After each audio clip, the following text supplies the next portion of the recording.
Very good evening and welcome to all studio students. पिछले class में Wren and Martin की book को explain करते हुए मैंने आपको पढ़ाया noun and number. Noun and number basically कैसे चेंज होता है यह आपने सीख लिया है। अब आप नाउन एंड नंबर में कुछ स्पेशल चीज़ें सीख रहे हैं जो कॉम्पिटिटिव एग्जामिनेशंस के लिए और कुछ खास एकेडमिक एग्जामिनेशंस के लिए काफ़ी इंपॉर्टेंट होती हैं। पिछले क्लास के तहत मैंने सर्टेन अदर नाउन्स करके इन सबको बता दिया था और आज आप पढ़ने वाले हैं नेम ऑफ सब्जेक्ट्स। यानी आज के क्लास में आप सीखने जा रहे हैं कि कुछ the following nouns look plural but are in fact singular. यह एक रूल है जिसमें रेन एंड मार्टिन साहब हमें बता रहे हैं कि कुछ नाउन्स ऐसे हैं जो देखने में आपको प्लूरल लगेंगे लेकिन वो हैं सिंगुलर। जैसे नेम ऑफ सब्जेक्ट्स, सब्जेक्ट्स के अंत में आप एस देखेंगे, जैसे phonetics, linguistics, mathematics, statistics, physics, ethics. ये आपको प्लुरल लगेंगे लेकिन ये प्लुरल है नहीं, ये सिंगुलर होते हैं। द वर्ड न्यूज, न्यूज शब्द भी आपको लगेगा प्लुरल बट यह प्लुरल नहीं है, यह क्या है, सिंगुलर है। Name of some common diseases, कुछ बीमारियों के नाम भी हैं जो आपको प्लुरल लगते हैं लेकिन ये वास्तव में प्लुरल होते नहीं है। बीमारी के नाम है इसलिए ये सिंगुलर होते हैं। जैसे मिजिल्स है, मम्स है, रिकेट्स है, रेबीज है, डायबिटीज है। इनके अंत में आप एस देख रहे हैं। अब एस देख करके लोग हो जाते हैं कंफ्यूज कि अच्छा ये प्लुरल है। नहीं, डायबिटीज एक बीमारी का नाम है, मिजिल्स, रेबीज एक बीमारी का नाम है, तो ये प्लूरल नहीं है, ये हमेशा सिंगुलर होते हैं। सभी बीमारियों के नाम हमेशा सिंगुलर होते हैं, अतः इनके साथ सिंगुलर वर्ब का प्रयोग करते हैं। Diabetes are a life long disease, ऐसा कहना गलत है। या आप ये भी कहें कि diabetes our life style disease, ऐसा नहीं कह सकते। डायबिटीज के साथ आर नहीं, इज का प्रयोग करना है। वैसे ही रेबीज के साथ, रिकेट्स के साथ, मम्प्स के साथ और मिजिल्स के साथ आपको सिंगुलर वर्ब का ही प्रयोग करना है क्योंकि ये प्लुरल है नहीं, दिखते हैं केवल, अंत में एस लगा हुआ है, ये प्लुरल है नहीं। नेम्स ऑफ सम गेम्स, कुछ खेलों के भी नाम हैं जो अंत में एस लिए रहते हैं, हालांकि यहाँ बाई मिस्टेक एस छूटा हुआ है। यह बिलियर्ड्स है, बिलियर्ड्स है, ड्राउट्स है, बिलियर्ड्स है, ड्राउट्स है। और भी कुछ खेल के नाम हैं, जैसे टेनिस है, टेनिस के अंत में भी तो एस है। चेस है, चेस के अंत में भी एस है। तो खेल के कुछ नाम हैं जिनके अंत में एस दिखाई पड़े लेकिन आप उन्हें प्लूरल ना समझें, वे एस लिए हुए तो हैं लेकिन वे सिंगुलर हैं, प्लूरल नहीं हैं। मैथमेटिक्स, अब एग्जाम्पल ये समझा रहे हैं यहाँ और बता रहे हैं यहाँ से एग्जाम्पल दे करके कि mathematics is his favourite study. अब आप क्या मैथमेटिक्स के साथ आर लगाएंगे? जी नहीं, यह सेंटेंस बिल्कुल सही है। No news is good news. अब इसमें क्या होता है, न न्यूज में से एस हटा सकते हैं न न्यूज में ई एस जोड़ सकते हैं और वर्ब हमेशा सिंगुलर देंगे। इंडिया वोन बाई एन इनिंग्स। अब एन तो आप लिख रहे हैं, मन में आएगा भाई एन लिख रहे हैं तो हम इनिंग लिख दें। जी नहीं, आप एन लिखेंगे तब भी, आप 2-3 लिखेंगे तब भी इनिंग्स ही लिखना है, न कभी इनिंग लिखना है और न ही कभी आपको इनिंग सेज लिखना है। नेक्स्ट है मिजिल्स इज इन्फेक्शस। मिजिल जो है वह इन्फेक्शस है तो मिजिल्स के साथ इज ही लगेगा, आर का प्रयोग नहीं होगा। Billiards is my favourite game, billiards मेरा पसंदीदा गेम है तो यहाँ इज ही लगेगा, आर का प्रयोग नहीं होगा। नेक्स्ट है मीन्स इज यूज्ड। यहाँ भी ये ट्रिक आपको बता रहे हैं कि मीन्स इज यूज्ड।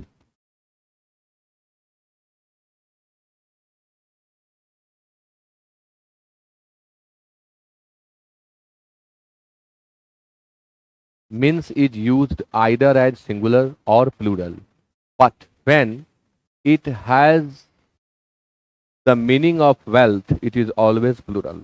अब इसी बात को मैं अपने क्लास में अलग तरीके से बताता हूँ।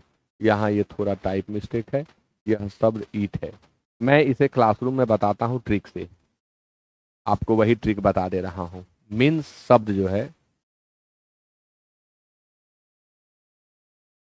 साधन, स्रोत या आमदनी के अर्थ में यूज होता है। तो जब मीन्स शब्द का प्रयोग साधन या स्रोत के अर्थ में करते हैं तब यह आवश्यकता के अनुसार सिंगुलर वर्ब भी ले सकता है और यह प्लूरल वर्ब भी ले सकता है, लेकिन जब आमदनी के अर्थ में हम इसका इस्तेमाल करते हैं तब यह हमेशा प्लूरल वर्ब ही लेता है। यही बात ये बता रहे हैं कि जब यह वेल्थ के लिए आएगा तो यह हमेशा प्लूरल माना जाएगा। He succeeded by this means in passing the examination, यानी इस तरीके से, मीन्स यहाँ स्रोत का, मीन्स यहाँ साधन का, तरीका का काम किया, तो यह मीन्स जो है यहाँ एक के लिए दिस के साथ यूज हो जा रहा है। और बाय दीज मीन्स, अगर हम इन तरीकों, इन साधनों, इन स्रोतों की बात करेंगे तब भी हम मीन्स ही लिखेंगे। His means are small but he has incurred no debt, उसकी आमदनी, अब ये अंग्रेजी का कमाल देखिए, वही मीन्स यहाँ स्रोत या साधन, तरीका के अर्थ में यूज हुआ है, स्रोत, साधन या तरीका के अर्थ में यूज हुआ है, लेकिन वही मीन्स जब यहाँ आ रहा है तब इसका अर्थ हो जा रहा है आमदनी। इन्होंने कहा कि यहाँ पर ही मीन्स कैसे होगा, यहाँ टाइप मिस्टेक है, लिखना होगा his means. His means are small but he has incurred no debt, उसकी आमदनी जो है वह कम है लेकिन उसने कोई कर्ज नहीं लिया है, कोई कर्ज नहीं लिया है उसने, तो आमदनी के अर्थ में। Certain collective nouns though singular in form are always used as plural, कुछ कलेक्टिव नाउन्स देखने में तो सिंगुलर होते हैं लेकिन वे यूज होते हैं प्लूरल में, जैसे poultry, cattle, vermin, people, gentry, ये शब्द आपको सिंगुलर लगते हैं लेकिन ये प्लूरल से people, public, cattle, swine, deer, sheep, vermin, peasantry, poultry, tenantry, elite, electorate, ये आपको देखने में, सुनने में सिंगुलर लग रहे हैं लेकिन ये सिंगुलर नहीं होते, ये प्लूरल होते हैं, यही ये बता रहे हैं। This poultry are mine, example देके बताए कि पोल्ट्री है फिर भी आर का इस्तेमाल किए हैं, ईज ना करें। हुज आर दिस कैटल, ये कैटल किनके हैं, तो ये आर किसके लिए लगा, कैटल के लिए, तो ये जो कैटल है, पोल्ट्री है, वर्मिन है, पीपल है, जेंट्री है, ये आपको देखने में सिंगुलर लगते हैं लेकिन ये सिंगुलर नहीं है, ये प्लूरल हैं, अतः ये प्लूरल वर्ब लेते हैं। आगे, vermin destroy our property and carry disease, vermin हमारे प्रॉपर्टी को डिस्ट्रॉय कर देते हैं और ये बीमारी के वाहक भी होते हैं। तो यहाँ शब्द जो वर्मिन है यह अपने आप में प्लूरल है और यही कारण है कि यहाँ पर वर्ब प्लूरल लग रहा है और यहाँ पर भी वर्ब प्लूरल लग रहा है। Who are those people, people का मतलब पर्सन्स होता है, किसी एक के लिए इस्तेमाल न करें। There are few gentry in this town, अब यहाँ पर जेंट्री शब्द जो है आर लेकर के आया है। जेंट्री मतलब होता है अच्छे लोग, भद्र लोग, सुशील लोग। इस शहर में कुछ भद्र लोग हैं यानी कुछ सुशील लोग हैं, कुछ अच्छे लोग हैं। Note, as a common noun people means a nation and is used in both singular and plural. बहुत इंपॉर्टेंट बात है, जब हम पीपल शब्द का प्रयोग लोग के अर्थ में करते हैं तब यह कलेक्टिव नाउन होता है, लेकिन जब हम पीपल शब्द का प्रयोग राष्ट्र के अर्थ में करते हैं, देश के अर्थ में करते हैं, तब यह कॉमन नाउन होता है और तब मोर देन वन को डिनोट करने के लिए हम पीपल के जगह पर पीपल्स भी लिख लेते हैं। बट कलेक्टिव नाउन के रूप में लोग के अर्थ में जब हम पीपल का इस्तेमाल करेंगे तो किसी भी स्थिति में पीपल्स नहीं लिखेंगे। इन बातों का आप ध्यान रखेंगे, एग्जामिनेशंस के क्वेश्चंस को सॉल्व करने में ये काफी हेल्प करने वाले हैं। आगे, the Japanese are hard working people, Japan के लोग हार्ड वर्किंग होते हैं। There are many different peoples in Europe, Europe में भिन्न भिन्न देश हैं, अलग अलग देश हैं, भिन्न भिन्न देश हैं। तो यहाँ आप देख रहे हैं कि पीपल का अर्थ लोग हो रहा है, पीपल का अर्थ एक ग्रुप ऑफ पर्सन्स हो रहा है, लेकिन यहाँ पीपल्स का अर्थ हो रहा है देश, देशों, राष्ट्रों, अ ग्रुप ऑफ कंट्रीज। तो कितना डिफरेंस आ जा रहा है अंग्रेजी का, यही तो खास चीज है, यही अंग्रेजी की खासियत है। नेक्स्ट है, a compound noun generally form its plural by adding s to the principal word. अब ये समझा रहे हैं कि यदि किसी कंपाउंड नाउन का आपको प्लूरल बनाना हो तो उसके प्रिंसिपल वर्ड में, उसके मेन वर्ड में आपको सिर्फ एस जोड़ देना होगा। किस वर्ड में?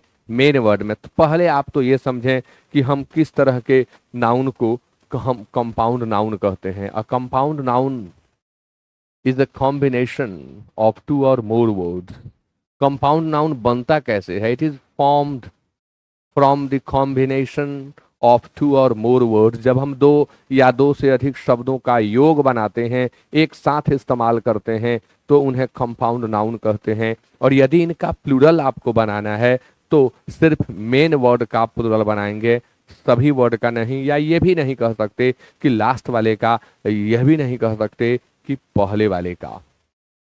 जैसे कमांडर इन चीफ। अच्छा, कई बार स्टूडेंट्स को परेशानी आती है कि हम किसे मेन वर्ड समझे। मैं आपको टेक्निक देता हूं। जब भी कंपाउंड नाउन का प्लूरल आपको बनाना हो तो मेन वर्ड चूज करते समय एक ट्रिक का इस्तेमाल कर लेंगे, जिसके अर्थ पर उस शब्द का अर्थ डिपेंड कर रहा हो, वही मेन वर्ड कहलाता है। जैसे कमांडर इन चीफ का कमांडर्स इन चीफ होगा। यानी आपने यहां देखा कि कमांडर शब्द का प्लूरल बनाया गया, यहां क्या लिखा गया? कमांडर्स लिखा गया।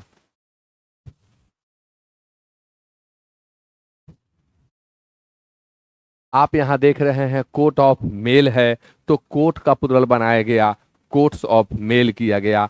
सन इन लॉ में मेन वर्ड सन है, तो सन का प्लूरल बनाया गया, सन्स इन लॉ किया गया। डॉटर इन लॉ में मेन वर्ड डॉटर है, तो प्लूरल हम किसका बनाए? तो डॉटर्स का बनाए। स्टेप सन में दो पार्ट है, एक स्टेप है दूसरा सन है। सन मेन है तो प्लूरल सन में बनाया गया। स्टेप डॉटर में डॉटर मेन पार्ट है, तो स्टेप डॉटर्स किया गया। सौतेला बेटा सौतेली बेटी होता है। तो आपने सीखा कि जब भी आपको किसी कंपाउंड नाउन का प्लूरल बनाना है तो उसका जो मेन पार्ट है उसी में एस जोड़ेंगे। और compound noun generally form its plural, क्या बात है, इट्स की जगह सिट्स लिख दे रहे हैं, its plural by adding s to the principal word. Principal word में सेम चीज है, आगे उसको बढ़ाया जा रहा है, सेम चीज है। मेड सर्वेंट का प्लूरल मेड सर्वेंट्स होगा। पासर बाई का प्लूरल पासर्स बाई होगा। लुकर ऑन का प्लूरल लुकर्स ऑन होगा। पासर बाई मीन्स राहगीर या यात्री होता है, और लुकर ऑन का अर्थ होता है दर्शक। तो लुकर मेन वर्ड है, पासर मेन वर्ड है, और यहाँ सर्वेंट मेन वर्ड है, इसलिए इनका प्लूरल बनाया गया। अब आगे कहते हैं कि we say spoonfuls and handfuls because spoonful and handful are regarded as one word. Spoonful और हैंडफुल का आपको प्लूरल बनाना है तो आप याद रखें एक टेक्निक कि जिस शब्द के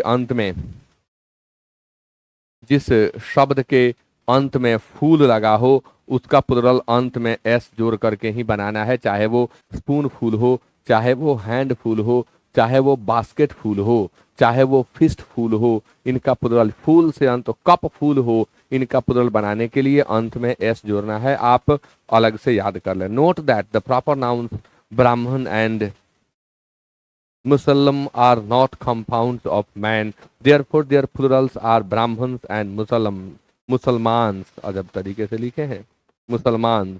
इनके कहने का मतलब कि आप ब्राह्मण और मुसलमान को कंपाउंड ना समझ जाएं, ये कंपाउंड है ही नहीं, ये तो सिंगल वर्ड हैं, तो इनका प्लूरल अंत में बनाया जाएगा।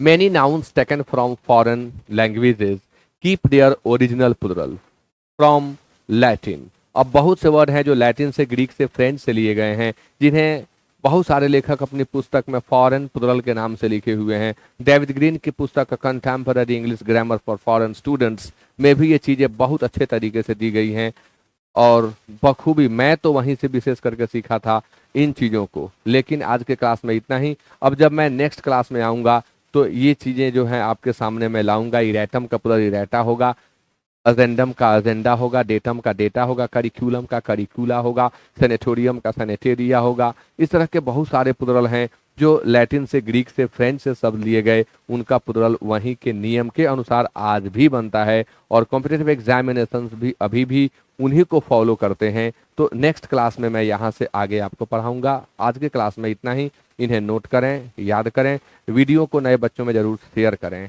Thank you so much for being with me till the end of the class, and good night.